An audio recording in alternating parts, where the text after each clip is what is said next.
Hello, everyone, and welcome to Overtime. Vox is unfortunately unavailable tonight. We are learning that there is what appears to be a new variant in New York of the COVID virus. This variant is similar to, but not quite the same as the African variant. Or let me rephrase that. It has not yet been confirmed to be the African variant. It is similar to, but it appears not to be the African variant. So we'll learn more about it. What we do know is that while we're not sure about transmission rates as far as people who have received the vaccine, we do know that there does still seem to be some efficacy of the current vaccines against it. We'll be sort of learning more and bringing that to you as it comes. 18 months after issuing a subpoena into Trump's taxes for the last 8 years, the Manhattan District Attorney has been told that has actually gotten a hold of them. The U.S. Supreme Court today declined to hear Trump's final appeal on the issue, and as of this moment, the Manhattan District Attorney does in fact have his taxes from his accounting firm. The inquiry was originally into hush money. It was paid to Stormy Daniels and Karen McDougal, but it has expanded dramatically to include tax and insurance fraud, falsification of bank and business records, and money laundering. Nearly every aspect of Trump's organization is now under scrutiny, and if the previous New York Times reporting on these taxes, because they've actually had his taxes for a while and have released certain pieces of it, if any of that is correct, it would suggest that there is some rather significant shenanigans going on and may open him up to considerable liability. So in 2018, Saudi dissident and Washington Post columnist Jamal Khashoggi was in a Saudi consulate in Istanbul, Turkey, when he was taken into the back, or he was escorted into the back, where he was assaulted and, while still alive, chopped up into pieces, which were later taken out of the consulate one by one. And it's one of the more gruesome killings that we've heard of in quite some time. He was a critic of Saudi Arabia, a longtime U.S. ally. Saudi Arabia blamed rogue agents in the killing. Apparently, we don't know. There are these rogue bandits going around that chop people up in the middle of our consulate. And U.S. intelligence agencies universally concluded that the Saudi crown prince himself likely ordered the killing and certainly knew of it. One of his bodyguards was involved, as were a number of assassins that he has been known to employ. This was all outlined in a report which Donald Trump buried. When the report finally became, the existence of the report became public, he said that he did not believe the report. The report was obviously in error, and he continued to sort of cozy up to specifically the Crown Prince and Saudi Arabia in general. Now, this is important because we have long been allies. We've discussed this on the show before. This is one of my sort of pet issues, is the United States' relationship with Saudi Arabia. And it actually should be one of your pet issues as well, and here's why. One of the things that most people tend to forget, and this government has done a pretty good job in making people forget, is that most of, all but I think one, maybe two, of the 9/11 hijackers were Saudi. There's a reason they were Saudi.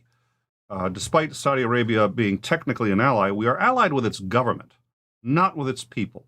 Its people despise us. There was, at one point, a terrorist amongst the Saudi people. His name was Osama bin Laden, who made it his mission to destroy us. And there were reasons. Now, he was insane. He was crazy, and religious fundamentalists often are. But some of his complaints were completely valid, not the least of which was that we gave a good deal of money and guns to the royal house of Saud so that they could stay in power.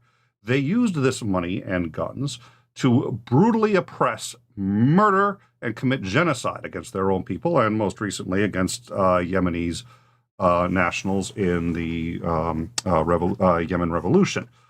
They are a brutal dictatorial regime. They are guilty of genocide. They are guilty of massive human rights violations and very good friends of ours.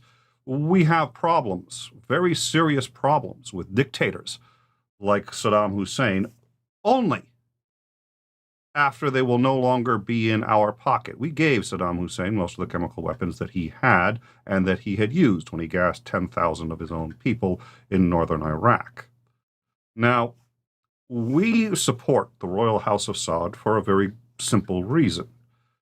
We support them because they're willing to work with us. They're that desperate to stay in power, and we can help them do it. And they're willing to trade veto power on OPEC for the guns and that we're willing to sell to them. So we sell them weapons, and in exchange, we get some of the best oil prices on the planet. The boom of the 90s is often credited to Bill Clinton, and he deserves a little credit. 15%, maybe 20%. In truth, George Bush Sr. deserves most of the credit in having his, then I think it was Secretary of Defense, Dick Cheney. Dick Cheney must have been working for Halliburton. Why did I think Dick Cheney was the Secretary of Defense at that point? I'll have to, it's been a while. You'll have to excuse me. No, it was the vice president. Must have been. I don't know. I'll have to look that one up. And now I'm pretty sure it was the Secretary of Defense at the time, to George Bush Sr., who made a deal with the Saudis where we, the largest manufacturer and seller of guns on the planet, sold them weapons, aircraft, and anything they needed so that they could stay in power. In turn, as other countries saw their oil prices go up, every time OPEC tried to raise the price of oil to us, they would veto it with the occasional, like, oh, we're not really in their pocket, so we're not going to veto it. But for the most part, we got some spectacularly good oil prices entirely as a result of the deal by Bush Sr. to sell them weapons, knowing full well their human rights violation record on human rights and what they intended to do in the future with those guns. Now, we have maintained that close relationship, and it has been one of the best economic boons for this country. That is one of the larger reasons why Osama bin Laden was angry with us. That was one of the larger reasons that he felt it was okay to target civilians, because in this country, civilians elect their leaders. So there is a bit less of a distinction to the outsider who is being oppressed by his own fascist government. There is less of a distinction between the civilians and their government, because the government is, in fact, civilian. As long as we continued to support and elect presidents who would allow and help the Royal House of Saud remain in power, we, the civilians of this country, were a target. Now, there were other reasons that were completely unhinged that he did not like us, and he was not pleased with the fact that we had women on military bases on Saudi Arabia, in Qatar, and where is CENTCOM? CENTCOM isn't in Qatar, it's in Dubai. So, wow, my brain's a little in neutral, I apologize. At any rate, the fact that we had the military bases on holy lands was an objection. The fact that there were women driving cars, no less, also he objected to. So he had some pretty unreasonable complaints against the United States. But he was joined by a lot of Saudis who don't like us for that reason. And when Abu Ghraib happened, that confirmed to many Arabs that America is exactly what he said we were. Now, we are not. But this has been blood on our hands that we have not objected to. In fact, we've endorsed for quite some time. So, excuse me. This, as I said, is it's a bit of a rabbit hole, but it's a personal issue for me, and it's been one for a very long time. And 9/11 was, in large part, a result of these kinds of policies. Trump was more than happy to continue with that kind of status quo and to bury any evidence that the royal House of Saud was in any way whatsoever involved with the killing of, again, Washington Post columnist Jamal Khashoggi. Biden has said that he will not continue that policy, and he has, at least for now, temporarily suspended all weapons sales to Saudi Arabia. He has said that he has reaffirmed our commitment to Saudi Arabia's king, but has said that he will hold anybody who is found to be responsible for that murder. He will hold them accountable. He will hold them responsible, and has suggested that that, in fact, will be the Saudi crown prince. He has also said that he will sever ties. Well, no, he hasn't said. He has suggested that he would sever ties if accountability cannot be found in that country. That is a staggering reversal of policy, and I think about a week ago, we had said that this would be the best indicator of whether or not Biden really does mean what he says and intends to put America first when it comes to being the leader in rights, human rights across the world. This is a spectacularly good indicator. This is not good for the U.S. economy. This is not good for oil prices in the U.S. It may be good for our energy independence. That's in a whole nother ball of wax. But nonetheless, it is the only moral option that Biden has, and he has decided to take it. So we are going to continue to follow that. But that's one that I think most people don't know a heck of a lot about. We probably should do an entire show on it. It's one of the areas of foreign policy people don't understand. And again, with good reason. That's where there's a reason the 9/11 report redacted the country of origin of the hijackers. It's because they were Saudi. Moving on, the catastrophic failure of the Texas power grid has had yet another interesting side effect. Many customers pay in Texas based on whatever the current market rate is, sort of like buying lobster, I suppose, at a restaurant. Whatever the current market rate is, that's what you pay. Well, the current market rate is determined by the fluctuations in the power grid, supply and demand, and because of the massive failures, the cost of electricity skyrocketed. And many people found who had previously a $100 or a $150 bill a month, found their monthly bill ballooning up to $5,000 over the course of just 5 days. And in the case of one person, Scott Willoughby, for having power on during the storm, during a 1 week period, his bill was in excess of $16,000. Now, there have been a number of charities, including one that has raised $2 million to help Texans pay for this.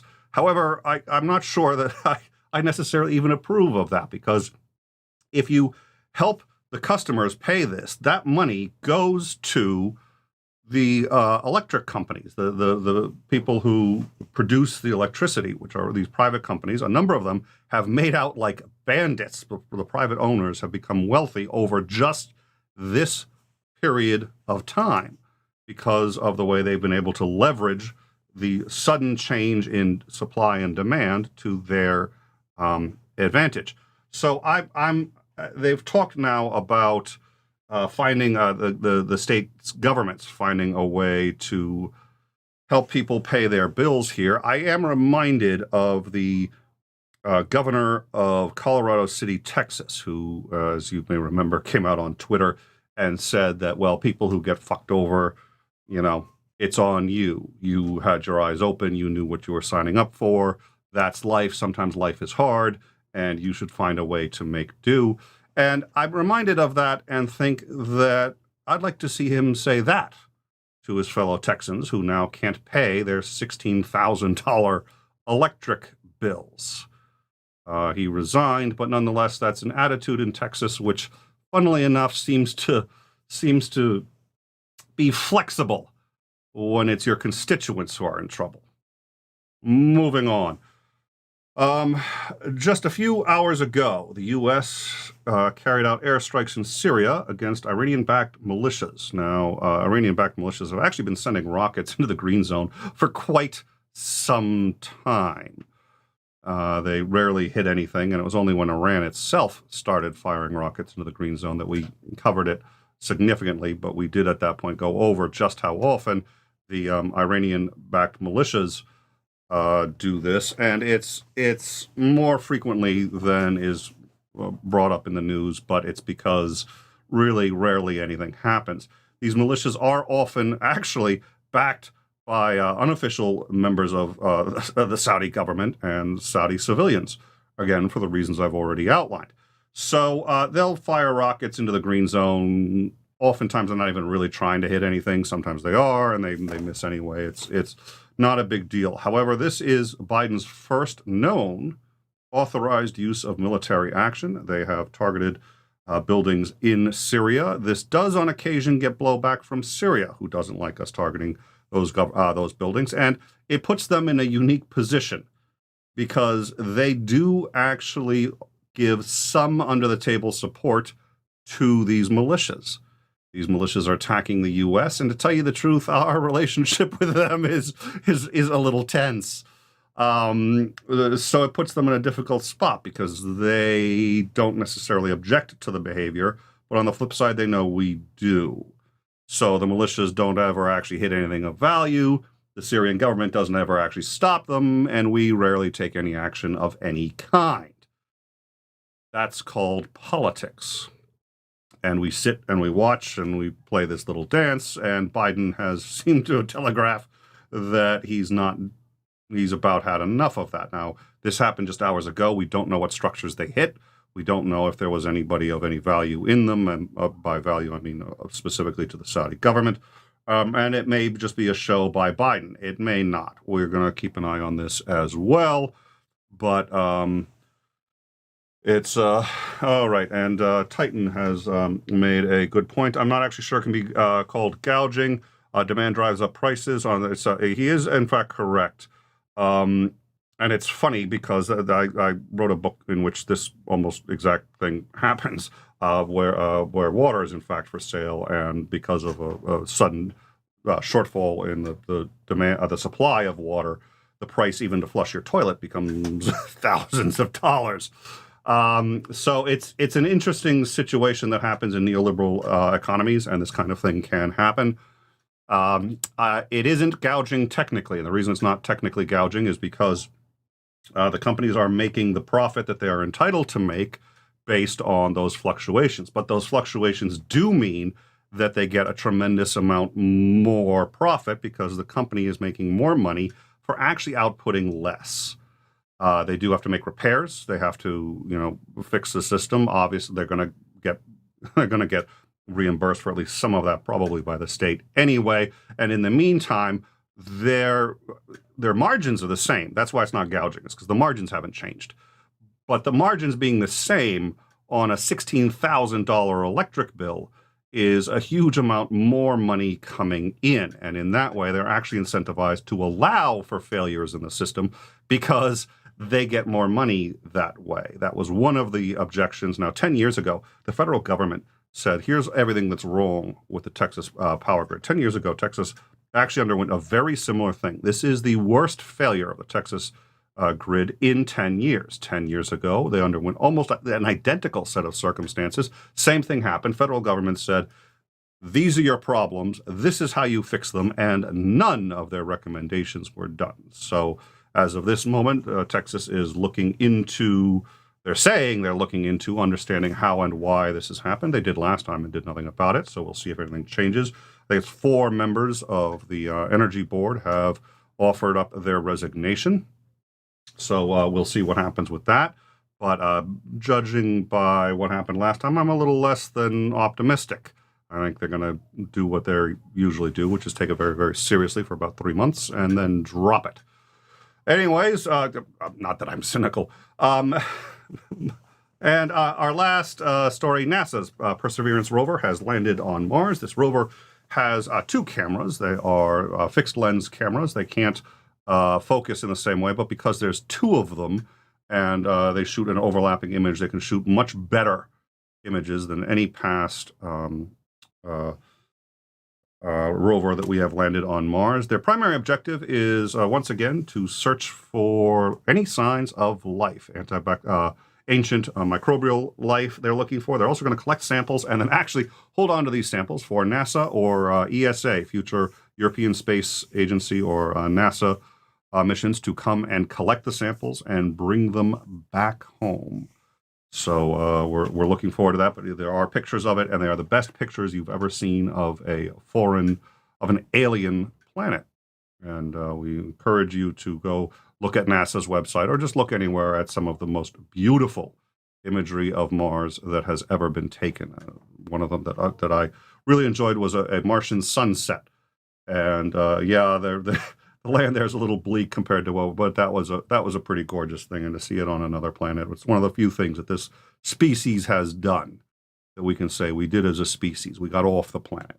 So anyways, there you go. Jake 4D, super chat for $2. Thank you, Jake. Rose by any other name, price gouging. Yeah, well, yeah, you see, I think that's why. I mean, I would hope that in a time of crisis, when the prices are getting exorbitant, they would lower their margins, but they're not required to. And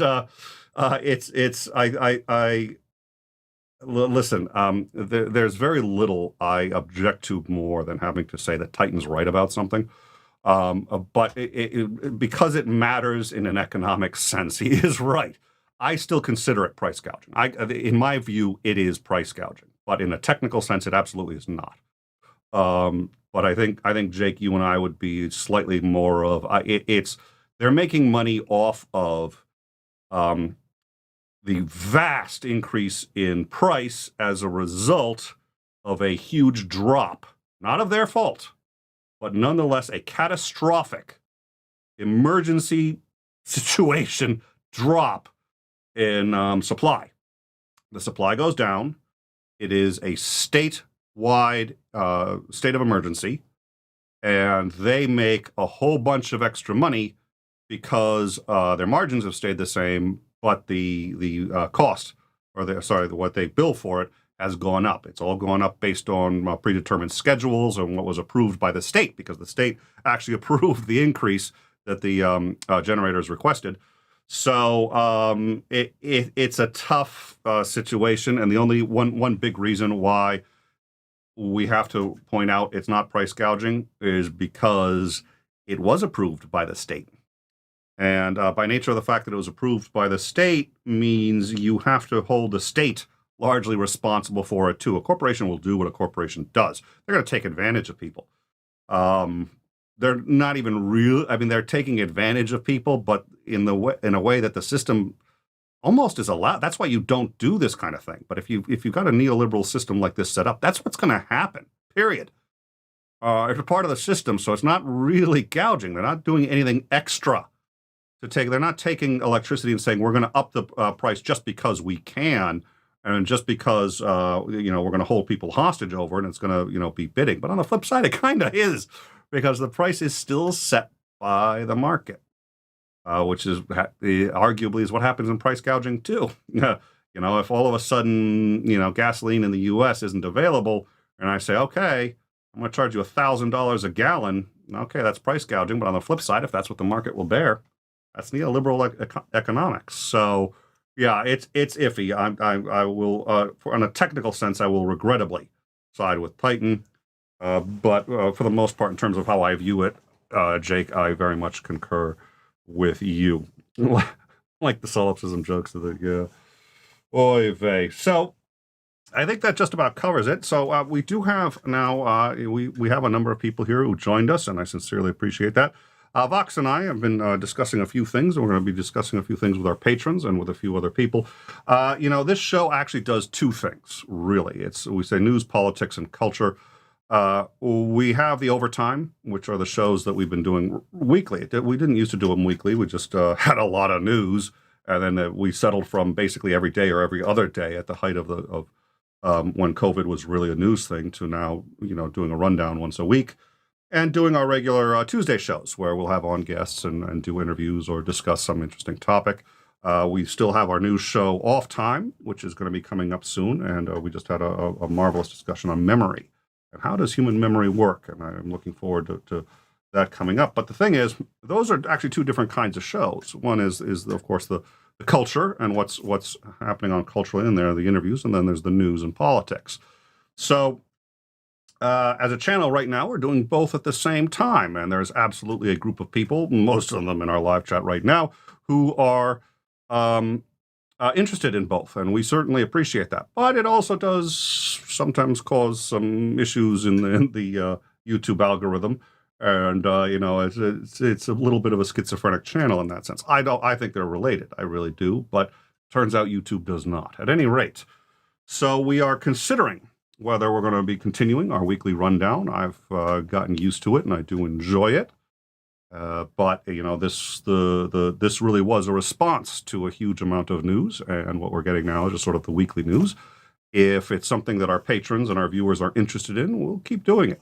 And if it's something they're less interested in and want to see more focus on our in-time shows, we can do that. And we've actually talked about, and some of you have heard this, we've been talking about this for months, really, maybe splitting the channel, having one for in-time, having one for overtime. All options are on the board. We're not in any rush to make a decision, but if you want to discuss these things, you can, either as a patron or just a viewer. Come on into our Discord. Let us know. You can hit me up, any thoughts that you have. But that's just the discussion we've been having around the table. For now, I do enjoy these shows, and certainly the other thing is, and I've realized this, and I'm going to say this before I go. I was talking with someone, and I realized that in time, whatever it was intended to be, and I think it's very close to what it was intended to be, but whatever it was intended to be has actually become in many ways a community show. We rely very heavily on the support from the community. It's not just financial support, but the people who regularly discuss news and politics and put these things in our Discord so that we have this information, so that we know what the community is talking about and what they want to see. And, when I'm preparing for this show, and everybody knows this, I go through our news section and I go through and I say, okay, what are we going to hit? And there are people who we get breaking news because somebody just tagged me in and says, hey, maybe you're going to want to go live with this. So this show has as much to do with its community as it does with anybody who's ever been in front of the camera. So I'd like to say thank you very much, first of all, to the community. And I try to take the time every now and then to do it. I do it. I try to thank people once or twice a year like clockwork. And so I'd like to say thank you to our audience. Thank you to those who are watching us. And like I said, because of that, we engage with the community. And if you guys have any suggestions or want to talk about it, the patrons we always talk to first. And we had our patron hangout, which I sincerely appreciate. And again, you can become a patron, join, help support the show, help be involved in these discussions. But we're going to be talking about it on the Discord. Tonight, I will not be able to join anyone on the Discord, but I hope you guys will come in and discuss the show or anything else you want to. I'll be able to show up, but it'll be a little late for me. So probably in about a half hour, I'll be able to stop by the Discord. If you've made it this far, I think that means you like the show. Please like and subscribe. That has a huge impact on us and on the algorithm, which is sort of the god of YouTube. It affects how visible we are to others. So please do like and subscribe, and look forward to catching you all on the Discord. I've seen a few other comments in the live chat, mostly having to do with solipsism. I have no idea how that became. I know how that became a thing, but at any rate, right now we have scheduled on Tuesday. We're going to have What is Gender? And Vox is going to have a I think, very lengthy discussion with us on what is gender. We're going to have that discussion, and then we are looking forward to having